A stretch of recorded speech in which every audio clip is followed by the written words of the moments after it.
Ẹ kú dédé àkókò yìí gbogbo olólùfẹ́ ìkànnì Jígí Alára 24 tí ó kalẹ̀ sí ìlú Ìbàdàn ní ìpínlẹ̀ Ọ̀yọ́, ilé tí a ti ń kọ ìròyìn tí a ti ń sọ ìròyìn bíi àkọlé ìtàn.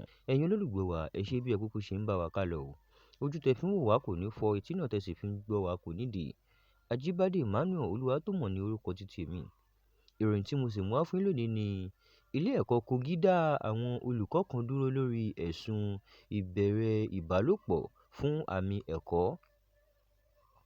Ilé ẹ̀kọ́ Kogi State Polytechnic ti dá àwọn olùkọ́ kan dúró lẹ́yìn àwọn ẹ̀sùn tó kan ìbẹ̀rẹ̀ ìbálòpọ̀ fún àmì ẹ̀kọ́, títa ìwé àkọsílẹ̀ láìsí àṣẹ àti àwọn ìṣòro míì tó ń ṣẹlẹ̀ nínú ilé ẹ̀kọ́ náà. Gẹ́gẹ́ bí ìjọba ilé ẹ̀kọ́ ṣe sọ, ìgbésẹ̀ yìí jẹ́ láti jẹ́ kí ìwádìí lè lọ dáadáa.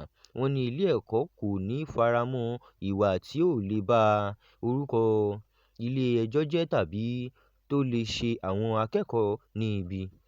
Ìròyìn náà tún sọ pé àwọn akẹ́kọ̀ọ́ kan ti ń fi ẹ̀dùn ọkàn wọn hàn pé àwọn ìṣòro bíi ìbẹ̀rẹ̀ ìbálòpọ̀ fún àmì ẹ̀kọ́ àti àwọn iṣẹ́ tí kò bófin mu ti ń fa ìbànújẹ́ nínú ilé ẹ̀kọ́. Àwọn aláṣẹ ilé ẹ̀kọ́ sọ pé lẹ́yìn tí wọ́n gbọ́ àwọn ẹ̀sùn wọ̀nyí, wọ́n dá àwọn olùkọ́ tí ẹ̀sùn kàn dúró kí ìgbìmọ̀ tó ń ṣe ìwádìí lè ṣe iṣẹ́ rẹ̀ láìsí ìdènà. Wọ́n tún sọ pé ìwádìí yóò fi hàn bóyá àwọn ẹ̀sùn náà jẹ́ òótọ́ tàbí bẹ́ẹ̀ kọ́. Títí di àsìkò yẹn, kò yẹ kí ẹnikẹ́ni yára dá àwọn afurasí lẹ́bi.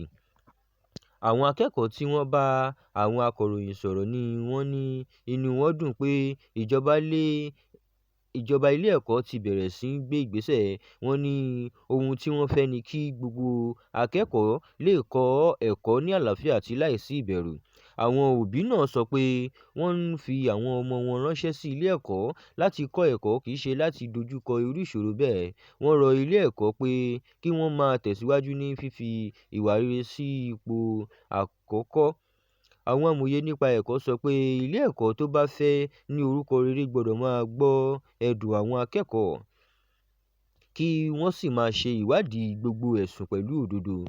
Wọ́n tún sọ pé kò yẹ kí olùkọ́ kankan fi ipò rẹ̀ lò láti fi bẹ̀rù tàbí fi ipá mú akẹ́kọ̀ọ́ ṣe ohun tí kò tọ́. Àwọn aláṣẹ ilé ẹ̀kọ́ tún rọ gbogbo akẹ́kọ̀ọ́ pé bí wọ́n bá ní ẹ̀dùn ọkàn kí wọ́n máa fi sílẹ̀ ní ọ̀nà tó bófin mu. Wọ́n ní gbogbo ẹ̀sùn tó bá dé yóò gba ìwádìí tó yẹ. Wọ́n tún fi àwọn òbí àti gbogbo aráàlú lójú pé ilé ẹ̀kọ́ máa bá a lọ ní mímú ìwà rere àti ìbáwí dúró láàárín àwọn olùkọ́ àti àwọn akẹ́kọ̀ọ́. Ní ìparí, ọ̀pọ̀ ènìyàn retí pé ìwádìí náà yóò parí láìpẹ́ kí òdodo sì fún gbogbo àwọn tó ní í ṣe pẹ̀lú ọ̀rọ̀ náà. Wọ́n ní ilé ẹ̀kọ́ tó dá gbọ́dọ̀ jẹ́ ibi tí gbogbo akẹ́kọ̀ọ́ lè kọ́ ẹ̀kọ́ ní ààbò pẹ̀lú ìbọ̀wọ̀ àti láìsí ìbẹ̀rù. Bí àìní ẹ̀yin àríwó mọ̀ fún orí ìròyìn títí wa tí ò ní. Ẹ ṣé, ó dàbọ̀.